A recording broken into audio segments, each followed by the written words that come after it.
Unaware the wife he ignored was about to buy his company, husband poured dirty water on her at the business dinner. As his boss laughed, what she did next ruined his career.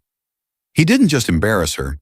He stood up in front of his co-workers, his boss, and his own mistress, and dumped a cloudy jug of leftover table water over his wife's dress like she was a joke. That night, in an upscale restaurant reserved for a corporate dinner, Emma Harper sat quietly at the long table, trying to support her husband.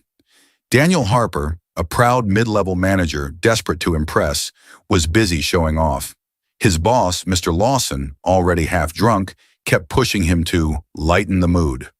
Someone laughed and asked, "Does your wife ever stand up to you, Daniel?" Daniel's pride flared.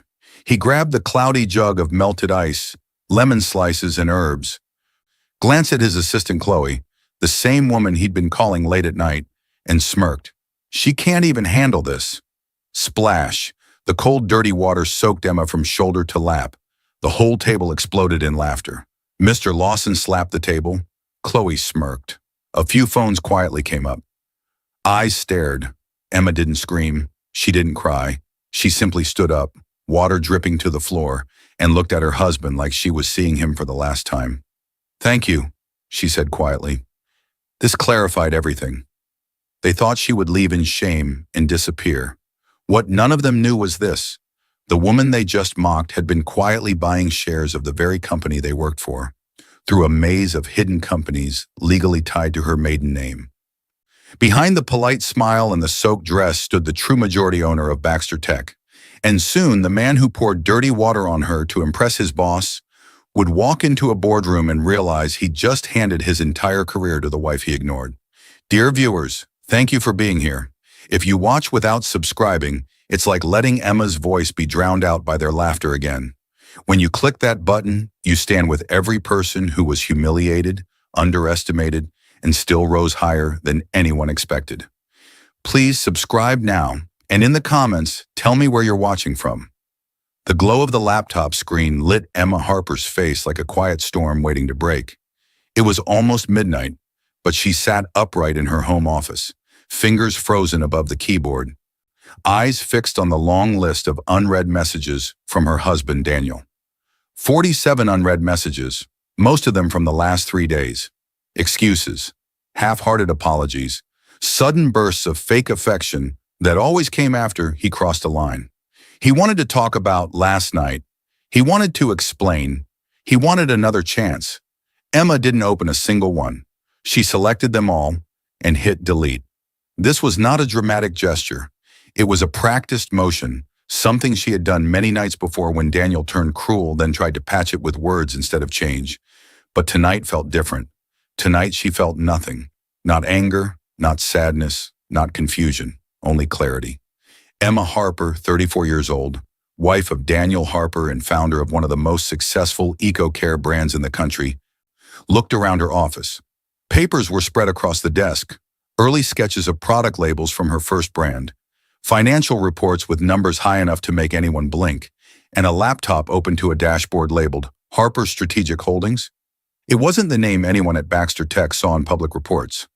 On paper, the company was controlled by layers of funds and trusts. But here, in this private dashboard, it held the name she chose for herself after she got married. Only 2 people besides her knew that she was the real owner: her lawyer, Mr. Collins, and her financial advisor, Michael Grant. Certainly not Daniel. Daniel Harper, also 34, was a mid-level manager at Baxter Tech. Proud, charming, and always trying to climb higher. He liked to appear powerful. He liked to act like the decision maker. He liked being seen as the strong one in the marriage. He had no idea the woman he overlooked every day was the reason he could afford that image.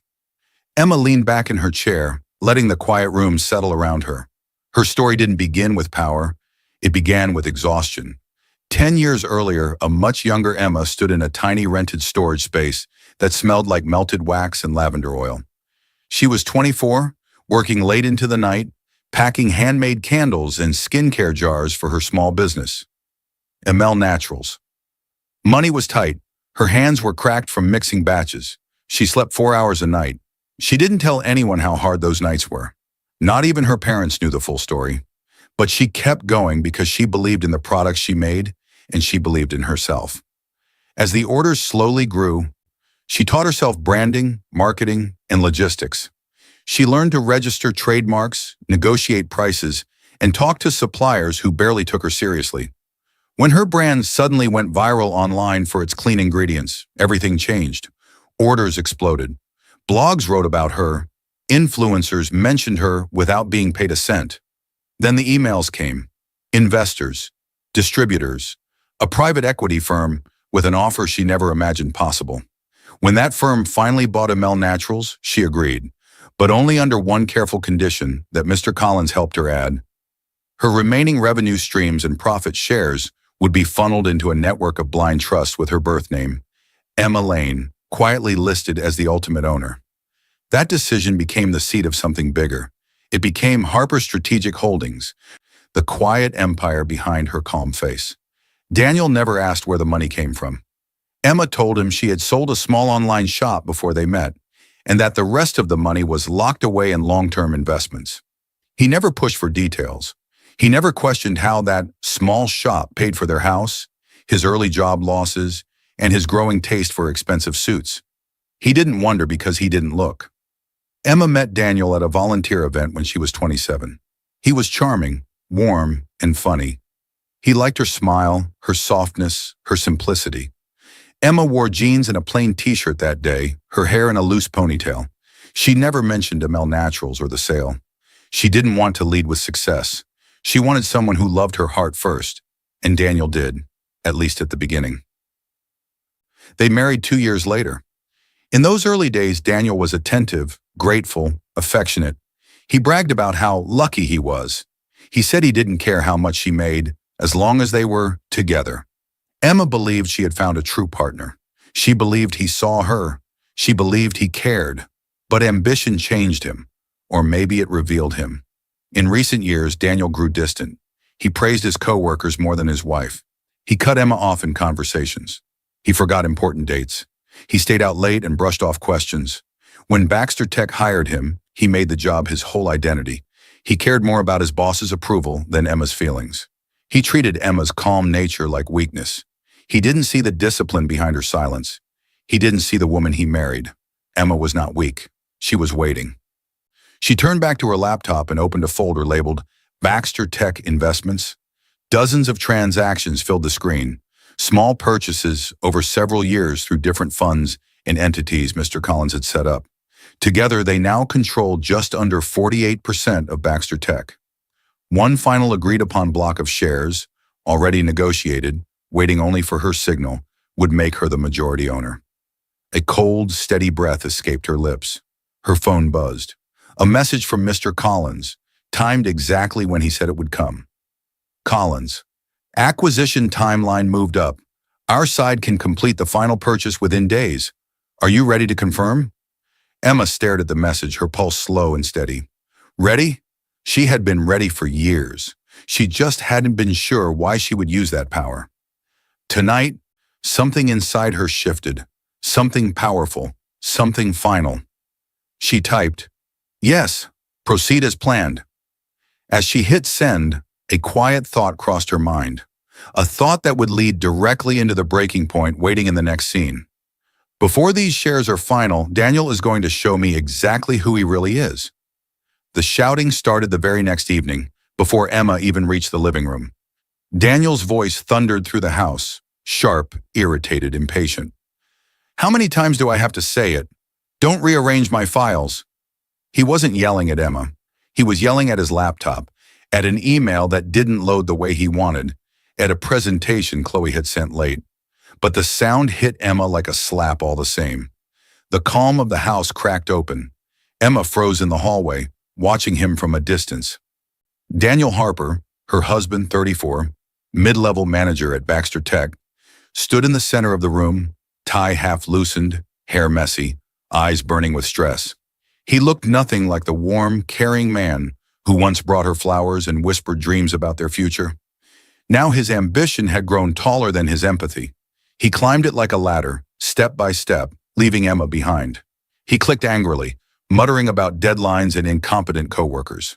A message from his boss flashed on the screen, demanding a revised report before morning. When he finally noticed Emma, he didn't soften. "What?" he snapped. "Why are you staring?" The intensity of his voice shattered the moment. Then just as quickly, he exhaled, dropped his shoulders, and turned back to the laptop like nothing had happened. The switch in his behavior was sharp and jarring.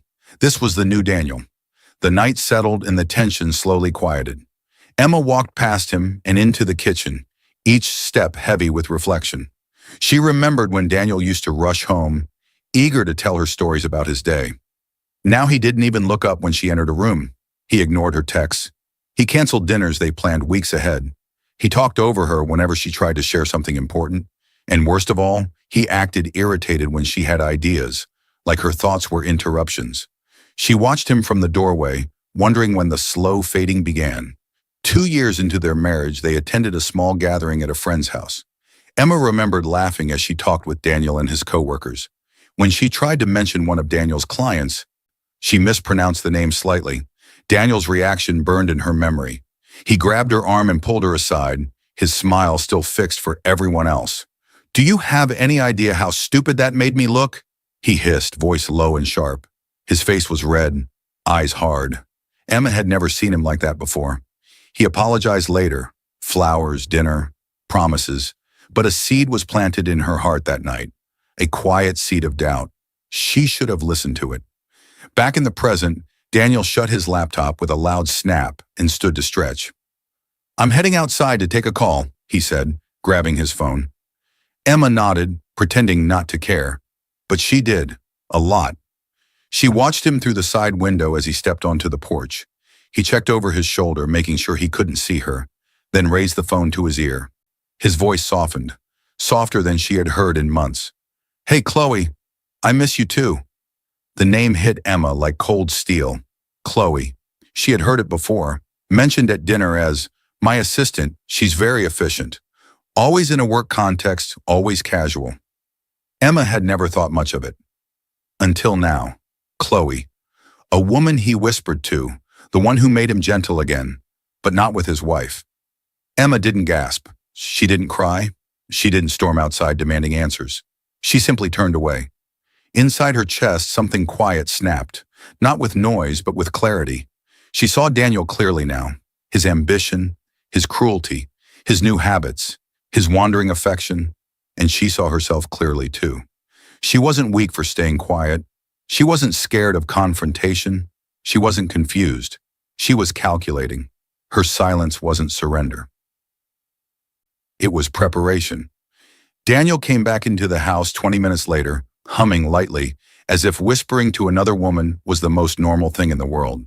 He walked past Emma without a glance, smelling faintly of the cologne he only wore for corporate dinners or important meetings. Emma went upstairs. She sat at her desk, breathing slow and controlled. Then she opened her laptop. The screen lit up the room. Harper's Strategic Holdings, her secret empire, her quiet power, her future weapon. The dashboard glowed brightly, numbers shifting across the screen like a storm forming in digital silence. Emma stared at it, her fingers steady, her heartbeat calm. Everything inside her settled into place. Tonight, Daniel's whisper wasn't just betrayal. It was the spark that would set everything in motion. Soon, Emma wouldn't just be hurt by his secrets. She would use her own. The printer jammed with a loud crack, spitting papers across Emma's desk like a small explosion in an otherwise quiet room. She jumped, heart racing, grabbing the documents before they scattered to the floor. Financial files, share purchase agreements, hidden account summaries, all tied to one truth. Emma Harper was far more powerful than anyone believed. She stood still, breathing hard, the intensity of the moment settling over her like a weight. For a second, it felt as if the walls themselves were whispering the secret she had carried for years. She gathered the papers, her hands steadying, and the room fell back into silence.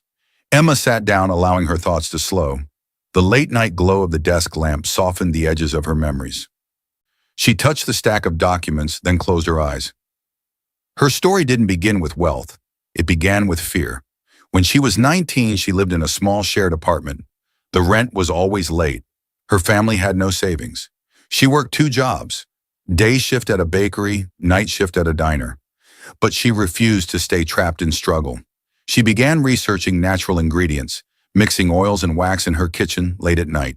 Her roommates teased her for the smell, waving their hands dramatically. She laughed with them, but inside she held on to the idea. That tiny side project became Amel Naturals, the brand that would one day change her life. Emma could still see herself at 22, sitting on the floor surrounded by boxes, labeling jars until her fingers ached. She remembered shipping orders out of borrowed storage space and sleeping on a folding cot in that same room when she was too tired to go home. The memory tightened her chest. At 26, everything shifted. A private equity firm approached her with a life-changing offer. 8 figures. She was scared to sign at first. It felt unreal. So she called a lawyer recommended by a friend. That was the first time she met Mr. Collins. Calm, sharp-eyed, in his 50s, he walked her through every line of the contract. He explained what control she would keep and what she would lose. He never talked down to her. In that small office, surrounded by legal documents she barely understood, she made her first serious strategic decision. She agreed to the sale only after negotiating one critical detail. Her continuing profit shares would flow into a structure of blind trusts and holding companies created under her birth name, Emma Lane, so that nothing would be tied publicly to whatever name she might carry in the future. That was the moment Harper Strategic Holdings was born, not as a public brand, but as the private, central account tying all those entities together behind the scenes. Later, when she married and changed her name to Emma Harper, the internal label on her laptop changed. The legal ownership did not. Mr. Collins once told her, "Your husband should know your real net worth." Emma's reply still echoed in her mind. "He doesn't notice the little things. Why would he see the big things?" And she had been right. Daniel never questioned anything. Even when she covered their bills, even when her card never declined, even when she paid the down payment on their home with her savings, he never asked where her savings came from. He only enjoyed the benefits. Present day. Emma opened her laptop, the glow revealing the sharp numbers on her screen. She clicked through several holding entities, shell funds, investment arms, and allied firms Mr. Collins and Michael had helped her set up. Each account held Baxter Tech shares. Each account moved quietly. None were directly tied to Emma Harper in any public way. Years ago, she had chosen Baxter Tech as one of many long-term investments. At the time, Daniel didn't even work there. The company had strong growth and a product line that matched her belief in innovation. Later, when Daniel joined the company, she could have told him she was a significant investor. She watched him complain about management, talk about idiot shareholders, and laugh about how no one important ever paid attention to middle managers. So she kept her silence. Now, her firm controlled 47.8% of Baxter Tech. Only one more strategic purchase, already negotiated with a retiring investor, would tip the balance. She felt a quiet strength rise within her. For the first time in years, her heartbeat felt steady, clear, focused. She wasn't just surviving this marriage anymore. She was taking control of its ending. Her computer chimed with an incoming video call. She straightened her posture and clicked accept. Michael Grant, her financial advisor in his early 40s, polite, reliable, and extremely skilled at managing complex portfolios, appeared on the screen. "Evening.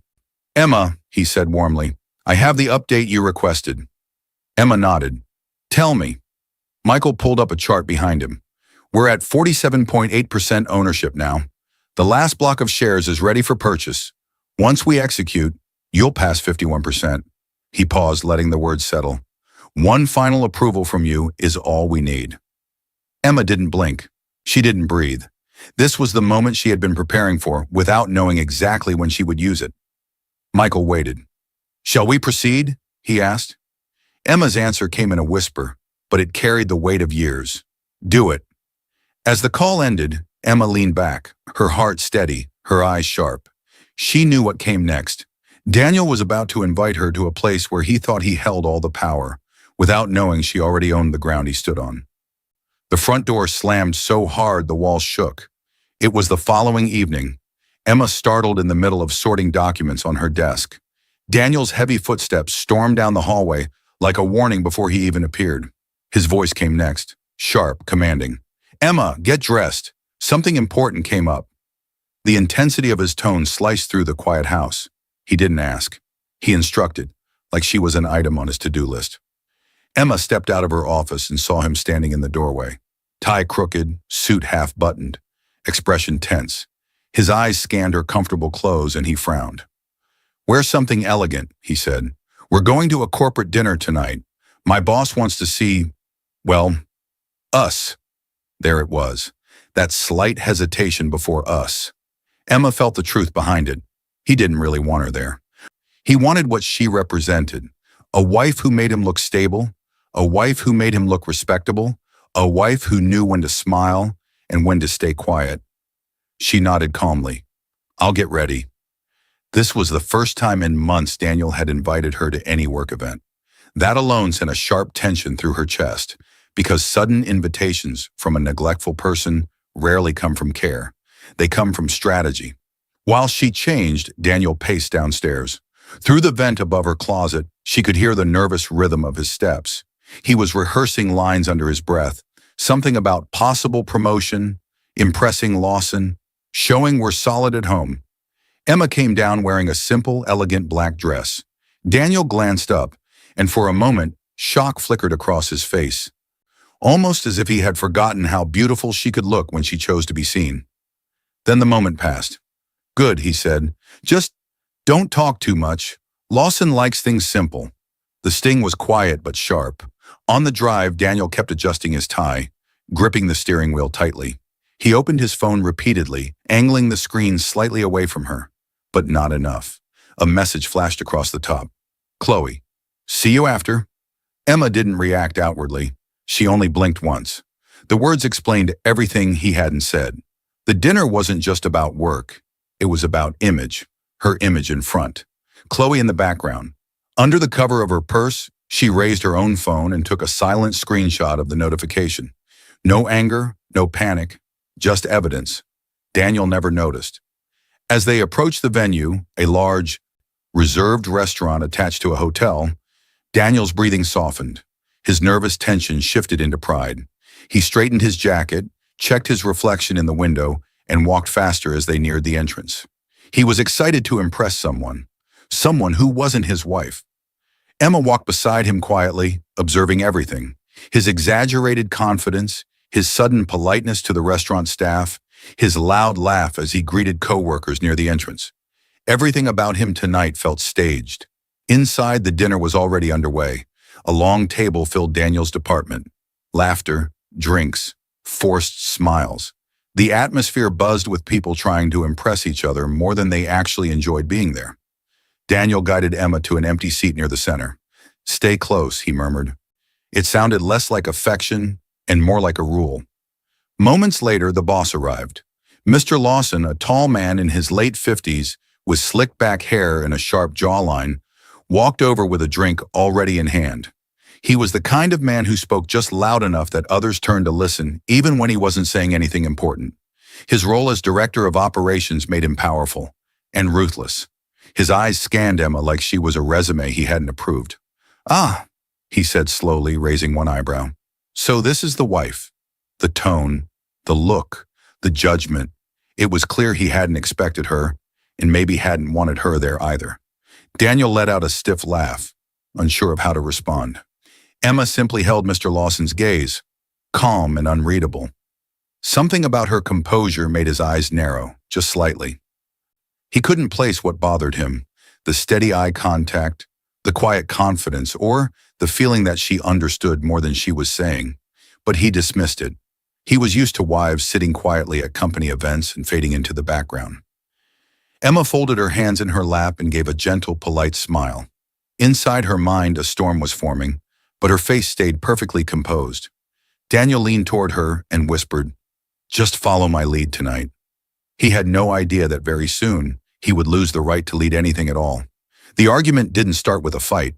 It started with small jabs and lazy jokes that grew meaner as the alcohol flowed. The long dinner table buzzed with conversation, the clink of glasses, and the low hum of corporate laughter. Plates of food came and went. Bottles of wine emptied faster than they should have. Mr. Lawson kept ordering more. Relax, he boomed. Big week, big drinks. Daniel laughed louder than necessary each time, leaning into the performance. The more Lawson praised him, the more Daniel showed off. Emma sat quietly, hands folded, watching the scene unfold. The room smelled of roasted meat, perfume, and alcohol, all mixing with the slow stench of disrespect. 2 seats away, Chloe, Daniel's assistant, watched everything with a sly smile. She was in her late 20s, confident, ambitious, and dressed a little too boldly for a corporate dinner. Her eyes lingered on Daniel in ways a wife should never have to see. Emma noticed every detail, but she made no move. Her silence tonight was not weakness. It was strategy. At one point, someone from Daniel's team raised a glass and said loudly, "To Daniel, the only guy who can talk Lawson into anything." Laughter followed. Daniel puffed his chest. He stood up, swaying slightly, enjoying the moment like a man addicted to approval. "Emma's the real tough one," he declared, waving his glass. "She can handle anything. Right, honey?" Several faces turned toward Emma. Some looked curious, some pitying, some just drunk. Emma answered softly, "Daniel, let's just eat. You've had enough." Someone down the table cut her off with a mocking tone. "Does your wife ever stand up to you, Daniel? Or does she follow orders like a puppy?"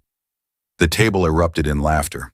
Mr. Lawson leaned back, watching closely, clearly entertained. His boozy grin said he enjoyed seeing how far Daniel would go. Daniel's face changed. Something prideful and ugly twisted inside him. Instead of defending his wife, he joined the laughter. He looked around for something, anything to impress the room, to prove he was in control of everything, including her. His eyes landed on a jug at the center of the table. It was a cloudy glass pitcher filled with what had once been table water. Melted ice, squeezed lemon slices, floating mint leaves, crumbs from the breadbasket. The staff had left it there, intending to clear it later. Now it looked like dirty water. Daniel grabbed it. The room held its breath. Emma knew what was coming a second before it happened. She could have reached out. She could have said his name sharply. She could have stood up. She didn't. She wanted to see, without question, who he had become in front of people he wanted to impress. Daniel lifted the jug with a smirk, playing to his audience. "She can't even handle this," he said. Then he tipped it. Splash. The cold, murky water poured over Emma's dress, soaking the fabric, dripping onto her shoes, pooling beneath her chair. Lemon slices and mint leaves slid down the black material like stains that refused to disappear. The room exploded with laughter. Mr. Lawson slapped the table, roaring. Chloe covered her mouth, not to hide shock, but to hide a satisfied smile. Someone's phone came up. Camera pointed in Emma's direction. Another person turned away, uncomfortable but too afraid to speak up in front of the boss. No one stopped it. No one said, "That's enough." Emma didn't flinch. She didn't gasp. She didn't look away. She sat perfectly still. For a moment, time slowed. The sound of the room faded, and a memory rose from deep inside her. She remembered a day years ago when they first started dating. They had volunteered to paint an old community building together. Emma accidentally spilled blue paint all over her arms and part of her shirt. Daniel had laughed gently back then. Soft, playful, kind. "Come on, Picasso," he had said, guiding her to the outdoor sink. He helped her wash the paint off, holding her hands carefully, joking about her artistic disaster. He had been tender. He had been patient. He had been loving. Where did that man go? When did he become someone who humiliated her for applause? The memory faded, swallowed by the present, by dirty water dripping from her fingertips. Emma slowly stood. The laughter quieted. People exchanged confused looks. Even Daniel blinked, unsure of what reaction he wanted from her. Emma looked at him, not with anger, but with a calm, icy clarity that made his drunken confidence falter. Then she did something that silenced the entire table. She smiled, a small, soft, unsettling smile. "Thank you," she said. Her voice was steady, quiet, controlled. This clarified everything. The words hung in the air, heavier than any shout. She picked up her purse, lifted her chin, and walked toward the exit with steady steps, dignity wrapped around her like a shield. Daniel watched her go, jaw slightly open, the alcohol in his system not strong enough to numb the unease creeping into his chest. Mr. Lawson raised an eyebrow, amused but also faintly annoyed that his entertainment had ended. Chloe smirked, thinking she had finally won. But Emma wasn't running. She wasn't breaking. She was deciding. Tonight became the moment everything inside her shifted from patience to action. And no one at that table, not even Daniel, understood what her calm meant. Not yet. As Emma stepped outside into the cool night air, one thought settled in her chest. The next thing I remove won't be water. It will be my ring. The restroom door slammed behind Emma so hard that the mirror rattled. She didn't mean to hit it that forcefully, but the shock of the moment, the dirty water, the laughter, Daniel's cold eyes, followed her like a shadow. Her breath came fast and sharp.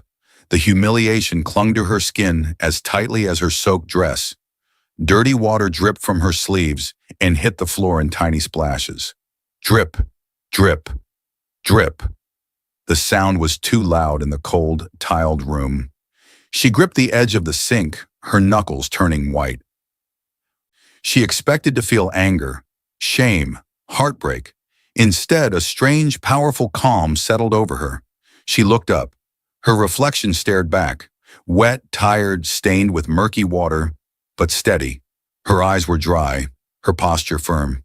There were no tears, no shaking hands, no fear, only clarity. The woman looking back at her wasn't defeated. She was finished. Slowly, Emma lifted her left hand. The gold ring on her finger had once meant love, loyalty, and partnership. Now it felt like a chain she had worn long after the key was lost. She twisted it gently. The ring slid off more easily than she expected, almost like it had been ready to leave too. She placed it on the sink. The small metal band made a soft clink against the porcelain. The sound echoed through the room like the closing of a chapter. "I'm done," she whispered.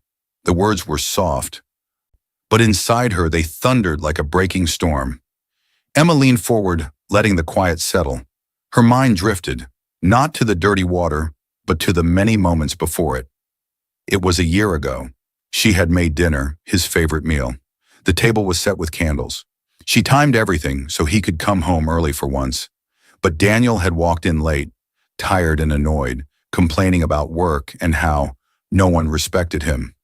Emma had gathered her courage like fragile glass.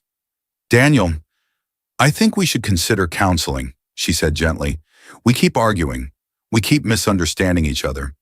Maybe we need help." She remembered the way he laughed. Not a loud laugh, but a sharp, mocking one. "Counseling? For what? We're fine. You're the one who overthinks everything." He kissed her forehead, not really looking at her, and walked away to watch TV. She ate dinner alone. That was the night she learned something important. He didn't want to fix things. He only wanted to ignore them. But tonight he'd gone beyond ignoring. He had made sure everyone saw what he really thought of her. And he had done it in public. Emma looked back at the ring on the sink. She felt lighter without it, freer. She grabbed a paper towel, dried her hands slowly, then dabbed her face. She wiped off the last drops of dirty water. The stains on her dress remained, just like the stains Daniel had thrown on their marriage long before tonight. Her phone buzzed in her bag. She pulled it out. One message. "Daniel, where are you? You left too fast. Come back." No apology, no concern, just entitlement. She read the words once, then calmly deleted them. Then she opened a different conversation. Mr. Collins, her lawyer, the man who handled every confidential contract, every investment, every part of her hidden life, was already marked as a favorite contact. Hours earlier, he had already started processing the final Baxter Tech purchase based on her approval. Tonight, her focus shifted. Her fingers moved without hesitation. "Emma, proceed with the board meeting and divorce prep. The acquisition is already in motion. I want everything ready by tomorrow." She hit send. She hit send. No turning back. She knew Collins would understand. Finalize the share acquisition. Prepare the legal grounds. Begin divorce paperwork.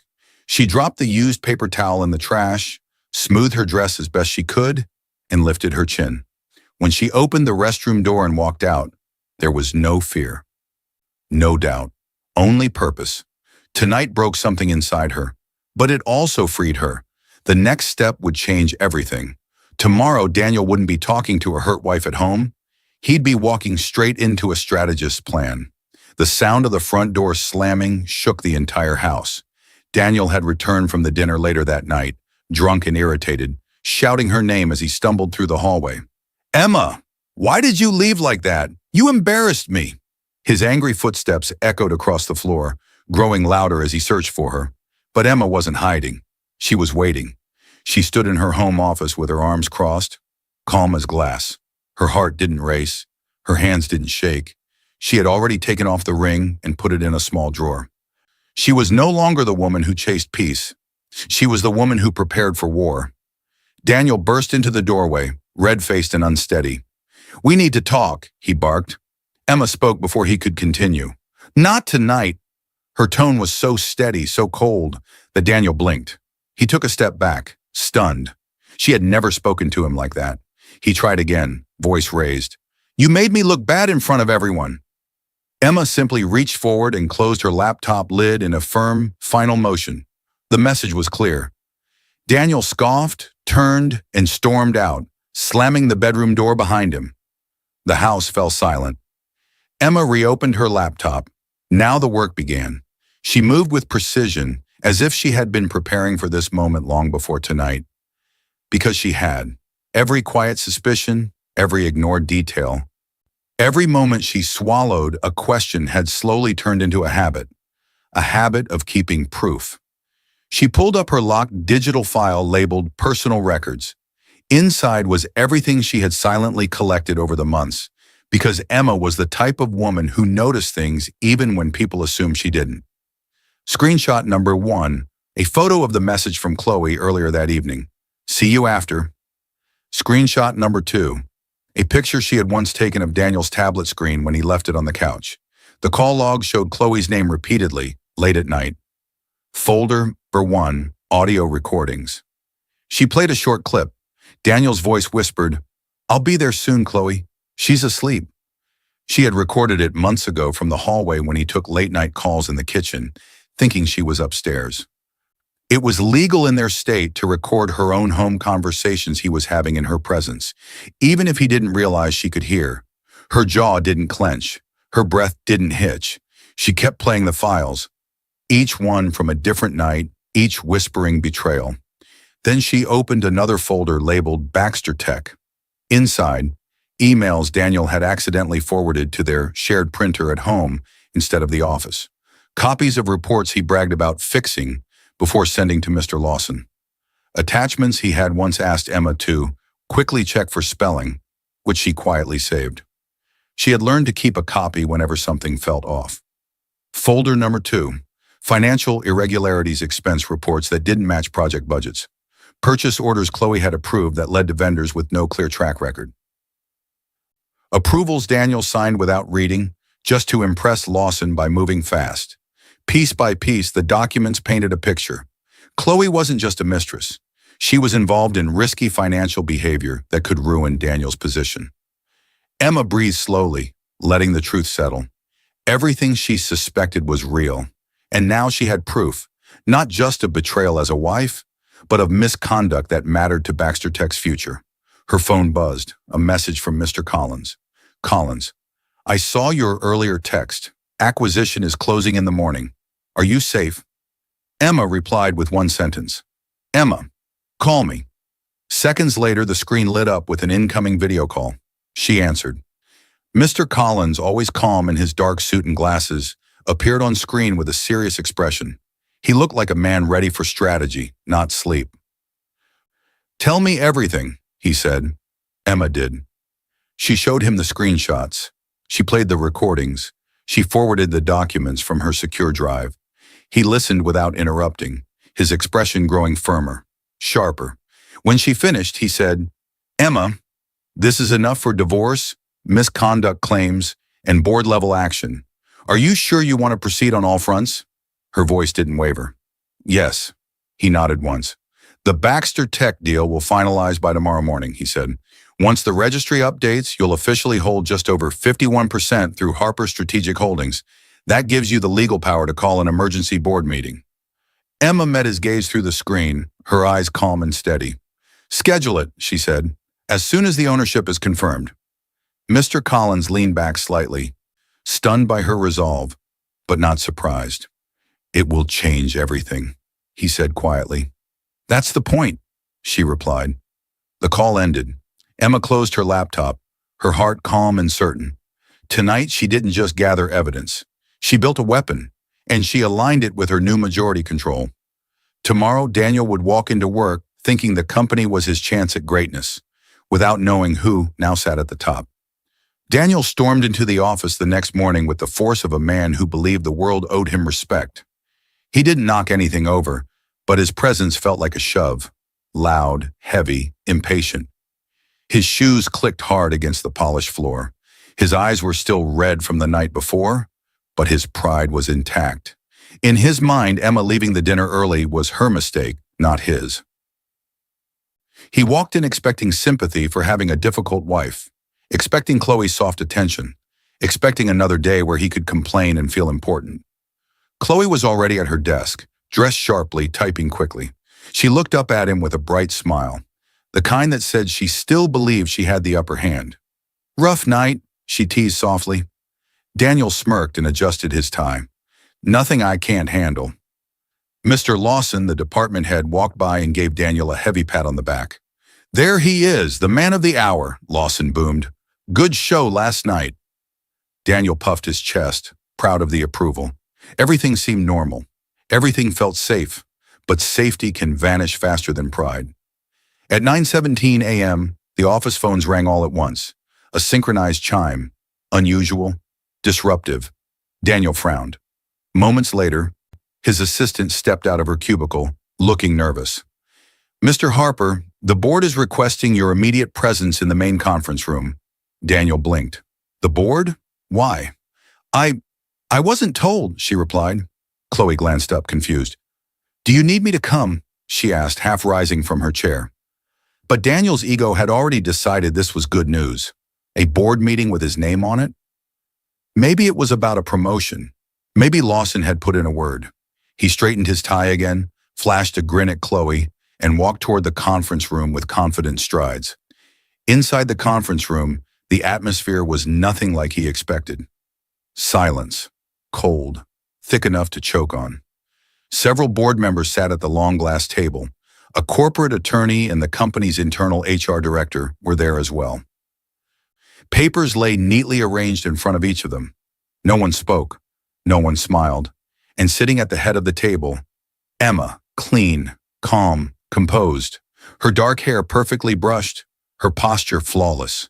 A single folder sat in front of her, closed as if waiting for the right moment. Daniel stopped walking, his breath caught. His vision blurred for a second as confusion slammed into him.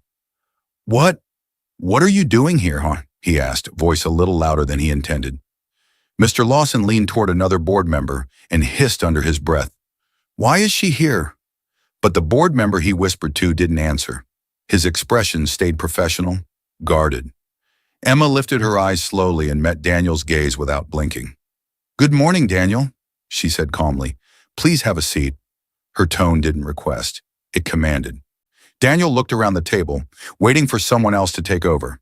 When no one did, he laughed weakly. This is some kind of joke, right? No one laughed with him. The chair of the governance committee, Mr. Hayes, cleared his throat. Sit down, Mr. Harper, he said. Daniel, trembling with confusion, dropped into the nearest chair. Emma opened the folder. Inside was a single sheet. She slid it to Mr. Hayes, who adjusted his glasses and began reading aloud. Ownership distribution update, he said. As of this morning's registry, Harper Strategic Holdings holds 51.3% of Baxter Tech. Daniel froze. No, he whispered. No, that's impossible. Emma turned another document toward the rest of the board. This one held the legal confirmation of beneficial ownership. Her birth name, Emma Lane, and her married name, Emma Harper, both appeared, tying her identity to Harper Strategic Holdings clearly. Mr. Lawson swallowed hard. You're the majority shareholder? He asked. Emma looked at him evenly. I am. The board members had already reviewed these documents earlier. They knew the numbers were real. This meeting was not about whether she owned the company. It was about what she intended to do with that power. Daniel's world cracked straight down the middle. All the times he ignored her, all the nights he whispered to Chloe, all the jokes he made about her being just a simple wife. They came crashing back like falling bricks. He tried to stand, but his legs shook. Emma, please, you can't be serious. This is my job. My career. Emma didn't raise her voice. She didn't show anger. She didn't show joy. She simply delivered her line like a verdict already sealed. Daniel, she said softly, based on the evidence of misconduct in your behavior representing this company, you're dismissed from your position, effective immediately. She nodded once to the HR director, who had a folder ready with formal termination documents. The room went still. Board members exchanged controlled, shocked looks. Chloe, standing just inside the doorway now, went pale. Daniel stared at Emma, unable to breathe. His downfall had begun, and he was the very last one to see it coming. Outside that room waited one more blow, one Emma had prepared not just as a boss, but as a woman reclaiming her life. The conference room door opened with sudden force as two security officers stepped inside. Their heavy boots hit the floor with quick, sharp steps. Everyone turned. Daniel's head jerked up, his face pale. What's happening?" he stammered. The taller guard, Officer Green, spoke firmly. "Mr. Harper, you need to come with us." Daniel's eyes bounced between the guards, the board, and Emma. "Emma, tell them to stop. This is a misunderstanding." But Emma didn't speak. She simply closed her folder, stood, and stepped aside, giving the guards a clear path. Daniel grabbed the back of his chair like a man drowning. "You can't fire me like this. I've been here for years." No one answered. The silence was a verdict. His pride cracked first. His voice followed, trembling. "You can't. Emma, please. This is my life." But the guards each took an arm and guided him out. He didn't fight physically. He fought with denial, with disbelief, with ragged pleas. As they escorted him down the hallway, the office buzzed with whispers. Phones lifted discreetly, heads peered over cubicle walls. Every step Daniel took echoed with humiliation. Chloe hurried out of her office, heels clacking, eyes wide with panic. "Daniel, what's happening? Why is security here?" she cried. Officer Green stepped slightly in front of Daniel. "Move aside, miss," he said. Chloe tried to push around him anyway.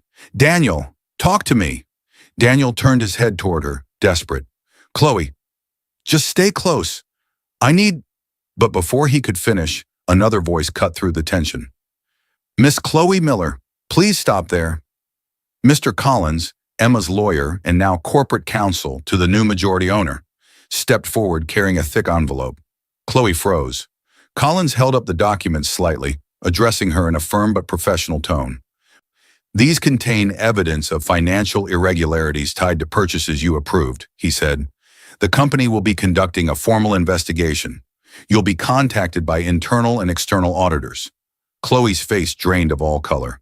She grabbed Daniel's arm, her voice dropping to a harsh whisper. "You told me this wouldn't come back to me," she hissed. "You said no one would find out." Daniel's mouth opened, but no words came out, because truthfully, he had never thought about consequences at all. Chloe looked at the guards, then at Collins, then at Daniel again. Her expression hardened. "You're useless to me now," she snapped. She let go of his arm, turned, and walked away without looking back. Daniel watched her go, stunned. He was losing everything and everyone at once. When they reached the lobby, Emma was already there, standing calmly beside Mr. Collins. Daniel's heart crumbled. "Emma, please. We need to talk. We can fix this," he begged. But Collins stepped forward and handed Daniel a second stack of papers, thicker than the termination documents. "Mr. Harper," he said, voice strictly professional, "these are your divorce filings and supporting evidence. This is official service." Daniel took them with shaking hands. No, Emma, you don't mean this."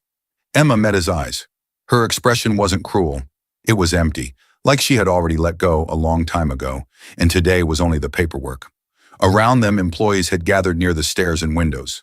They whispered, recorded videos. Watched the fall of the man who once walked through the office like he owned it. Public reckoning. Daniel felt every pair of eyes like lead on his shoulders.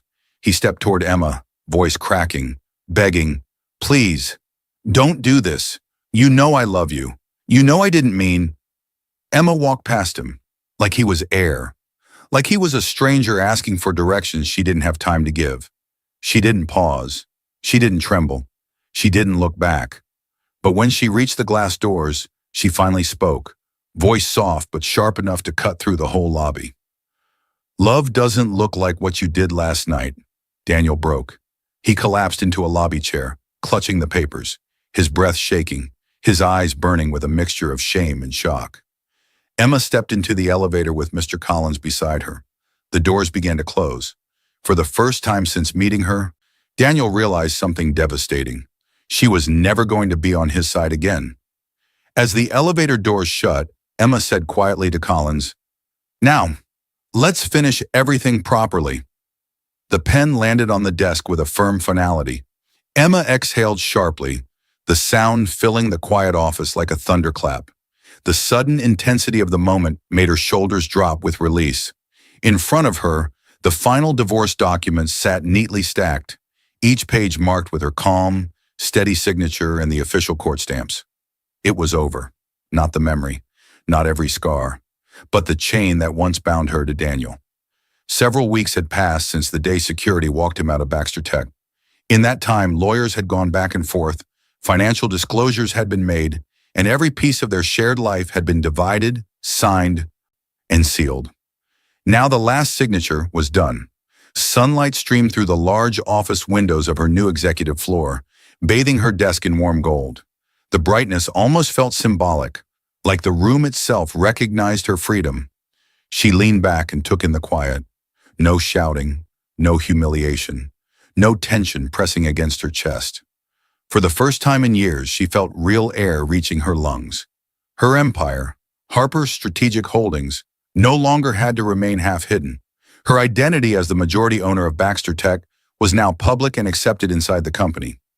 There were still legal structures and trusts for protection, but she no longer had to pretend to be just the wife. She could run her life and her company openly, without fear that someone would mistake her silence for weakness. Emma stood, walked to the window, and looked down at the city below. Workers moved in and out of buildings. Cars flowed like currents through the streets. People lived their lives with normal problems. She had survived something different, not just a bad marriage, but a slow erosion of self-worth, followed by a sharp public betrayal. And yet, she was still standing. Later that day, Emma walked into a conference room for her first larger meeting as the confirmed majority owner of Baxter Tech. Board members, department heads, HR, and legal were present. There was no mocking tone, no pity, no dismissive smirks, only attention, only respect. Emma opened the meeting with a calm voice. "We're implementing new policies," she said. "Clear anti-harassment rules, transparent reporting, training for managers. More than that, we're changing how this company treats people, not just how it counts profits." She looked directly at Mr. Lawson, who now sat quieter than usual, his earlier arrogance dulled by recent events. "No more cultures where cruelty is entertainment," she added. Heads nodded, pens scribbled. The HR director looked almost relieved. A new era began under her direction. She wasn't just removing Daniel, she was making sure the kind of environment that applauded him that night never thrived here again. Across town, Daniel sat alone in a small, dimly lit apartment. The room was modest, just a single couch, a cheap table, a flickering lamp, and cardboard boxes he hadn't bothered to unpack. His shoulders slumped. His eyes were tired and hollow.